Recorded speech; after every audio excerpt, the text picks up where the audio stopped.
She thought she could erase him with fire. In the dead of night, when the world slept and silence blanketed the streets, his home, the place where memories lived, where laughter echoed, where every corner held the weight of family history, was reduced to nothing but ash. And while the smoke was still settling, while he was left with nothing but ruins, the very person who caused it all walked boldly into a courtroom, as if justice would never touch her. How could someone destroy a life and still stand unshaken? Before the law? But before the fire, before the ashes, before the courtroom, there was just a man trying to live his life. He was a quiet man, known in the neighborhood but never loud, never seeking attention. He worked long hours at a steady job, the kind of work that demanded patience and persistence more than recognition. Every evening, he came home to the house he had worked years to afford. To him, it wasn't just wood and nails, it was proof. Proof that his struggles, his sacrifices, his perseverance meant something. That home carried more than furniture. It carried the scent of Sunday dinners, the sound of jazz humming through old speakers, the warmth of birthdays and holidays spent with family. The front porch held his pride. The walls held his dreams. It wasn't perfect, no house ever is, but it was his. And in a world that too often told him he didn't belong, this home was a declaration. I do belong. I've earned this. But peace never lasts when resentment festers. And in his neighborhood, resentment had a face. The homeowners association, meant to preserve order, had morphed into something else entirely. Rules weren't guidelines. They were weapons. Fines weren't fair. They were selective. The lawns of other neighbors grew wild without consequence. But if his grass stretched a day too long, a notice would appear on his door. If his trash can lingered by the curb an hour too late, a fine would follow swiftly. These weren't coincidences. They were patterns. And at the center of those patterns was her. She wasn't just another neighbor. She was the self-appointed guardian of what she believed the neighborhood should be. Clipboard in hand, eyes sharp with judgment, she treated the HOA as her personal throne. For others, she turned a blind eye. But for him, every step was scrutinized, every choice questioned, every presence challenged. Oddity first, he tried to ignore it. He told himself not to overthink. After all, rules are rules, aren't they? Maybe it wasn't about him. Maybe she was simply strict, the kind of person who couldn't help but nitpick. But the evidence stacked higher and higher until denial became impossible. There were the stares, the whispers, the way conversations died the moment he walked into the room at HOA meetings. Neighbors' smiles tightened when they saw him, and the so-called rules seemed to apply only to him. It was subtle at first, almost invisible if you didn't look closely. But he felt it, the tightening grip of suspicion, the heavy weight of being unwelcome in a place he had worked so hard to call home. Then came the visits. She would stand at the edge of his driveway, clipboard tucked against her chest, pretending to inspect the neighborhood. She never left without glancing at his house, her eyes lingering long enough to make her point. Cars began to slow down near his property, as if his very presence needed to be monitored. He could feel it, the eyes, the silence, the judgment. He told himself to stay calm, to rise above it, to not give them the satisfaction of seeing him rattled. But the truth is, home was no longer home. Safety was no longer safety. And deep down, he knew something was building, like a storm gathering just beyond the horizon. The first crack in that storm came late one night. A noise outside, a metallic scraping that pulled him from sleep. He rushed out, heart pounding, only to find his car tires slashed. Not one, but all of them. As if someone wanted to send a message. Days later, another message came, carved into his mailbox with a knife. One word, deep and sharp, leave. It was no longer whispers, no longer stares. The hostility had stepped out of the shadows, and yet he refused to run.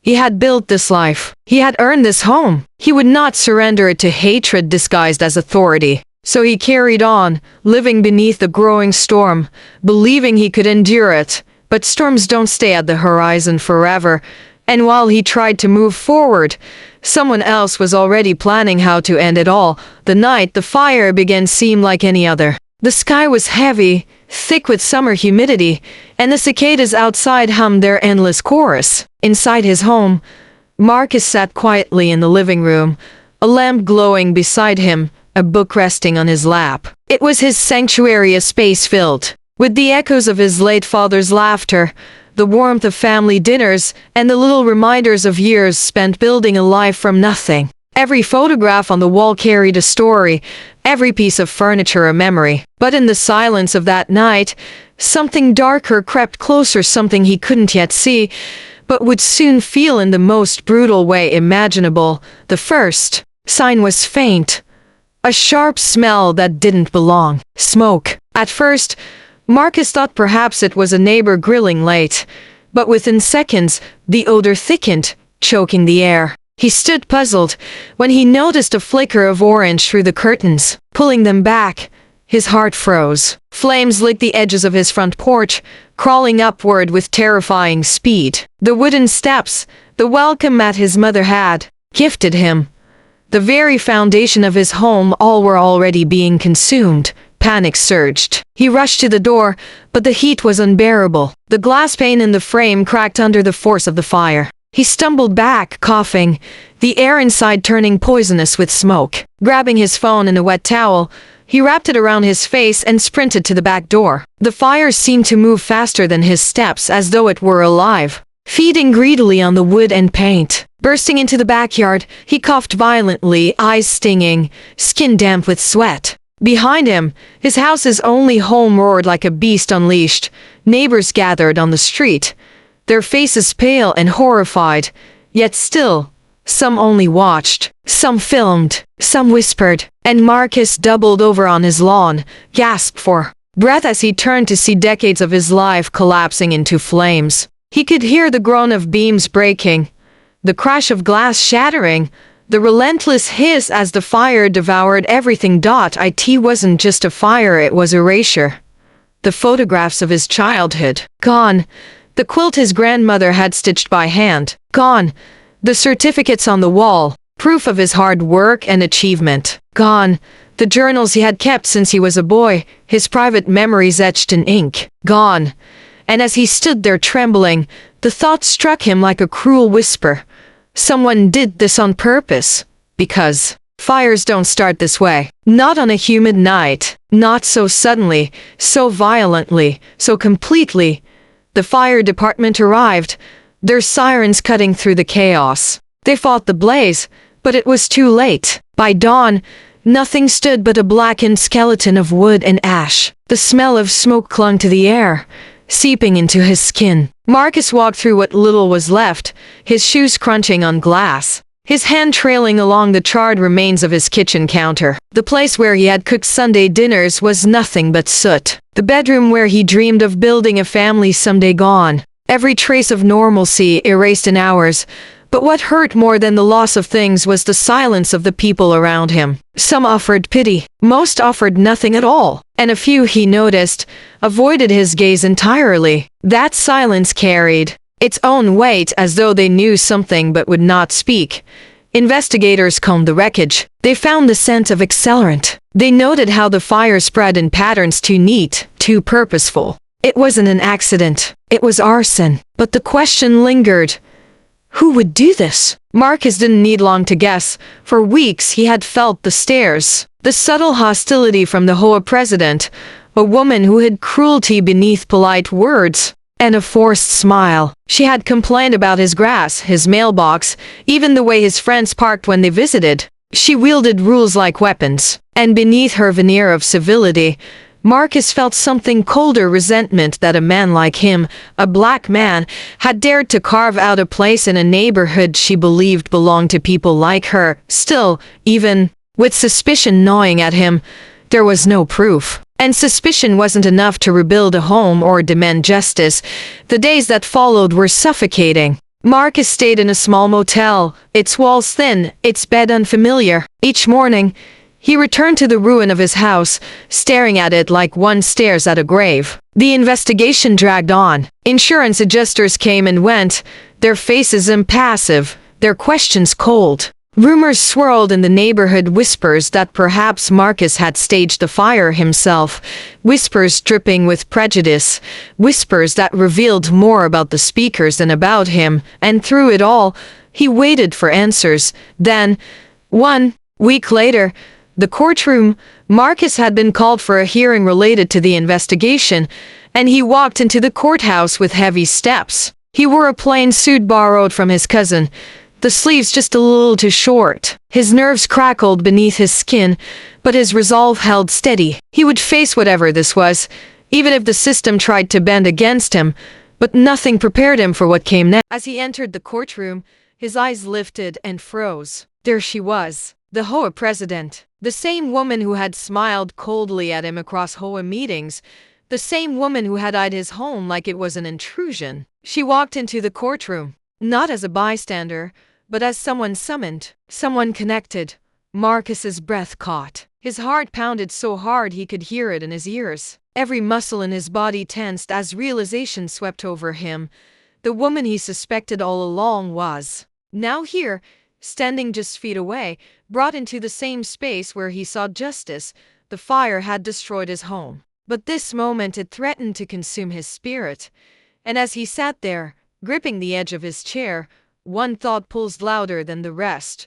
What happens now will change everything. The courtroom was heavy with silence, the kind that makes every breath feel too loud. Marcus sat on the wooden bench, his hands clasped so tightly that his knuckles turned pale. Across the aisle, the HOA president adjusted her blazer, her expression unreadable, almost smug, as though she were immune to the weight of what was unfolding. The judge entered, the bailiff called order, and suddenly the room came alive with procedure papers shuffling, attorneys murmuring, the sound of a gavel striking wood. But for Marcus, everything blurred except one fact. The woman who had made his life miserable, the woman whose disdain was no secret, was now at the center of the investigation into the fire that had destroyed his home. The prosecutor spoke first. Calm, deliberate, unflinching. They laid out the evidence piece by piece. Traces of accelerant found near the porch. A witness who had seen her car near Marcus's home that night. Surveillance footage that captured a figure resembling her moving quickly through the shadows. It was circumstantial, yes, but it painted a picture.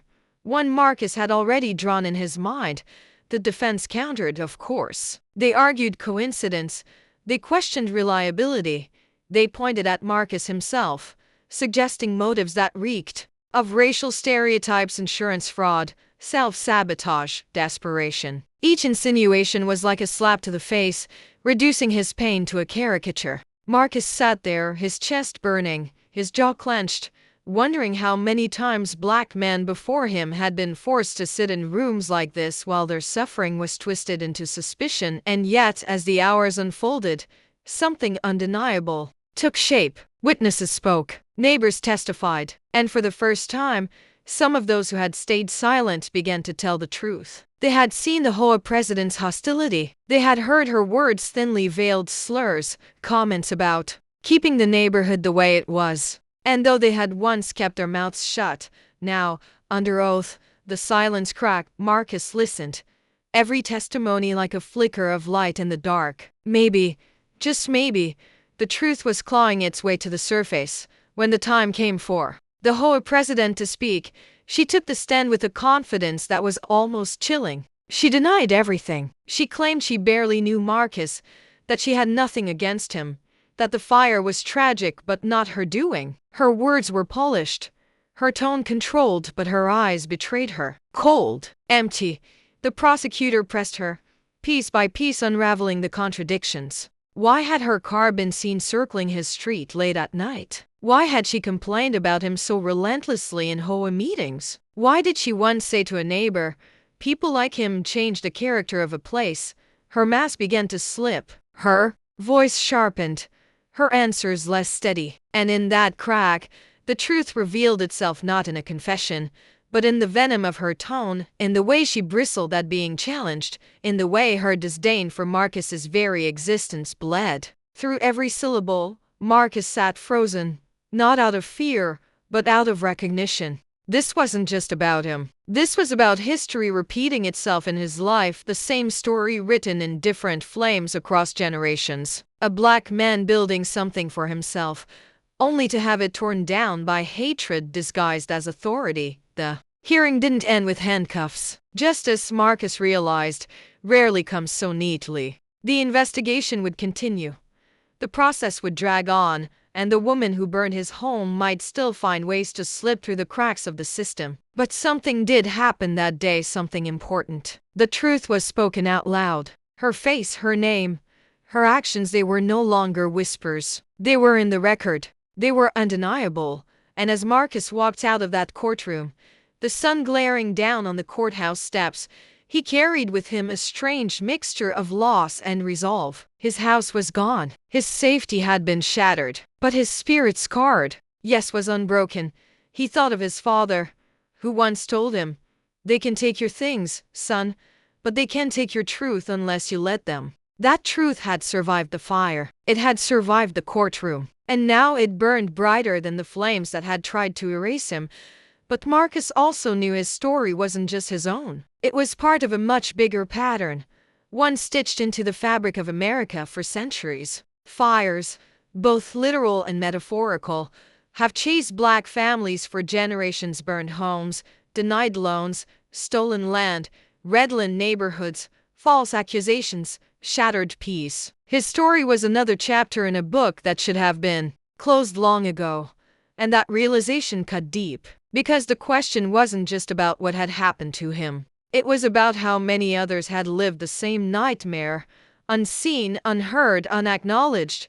He stood there on the courthouse steps, watching people pass by, and wondered, how many more homes will have to burn before we admit the fire isn't random? How many more lives will be erased before we call it what it is? That's the weight Marcus carried, but also the call he extended. His tragedy became a mirror for anyone willing to look. A reminder that racism isn't always shouted. Sometimes it's dressed in a blazer, sitting at the head of a homeowners association. Sometimes it's in the whispers of neighbors who look away. Sometimes it's in the silence of those who know the truth but fear speaking it. And so, his story doesn't end with ash. It ends with a challenge, because Marcus rebuilt not just his home, but his resolve. He chose to speak, to tell his story, to ensure that the fire that tried to erase him instead lit a flame in others. A flame of awareness, a flame of resistance, a flame that refuses to be extinguished until change is real. So now the question lingers, not just for Marcus, but for all of us watching, listening, remembering. How many more times will we let this story repeat? How many more homes must burn? How many more lives must be scarred before we finally decide enough is enough? The answer is not in his hands alone. It is in yours.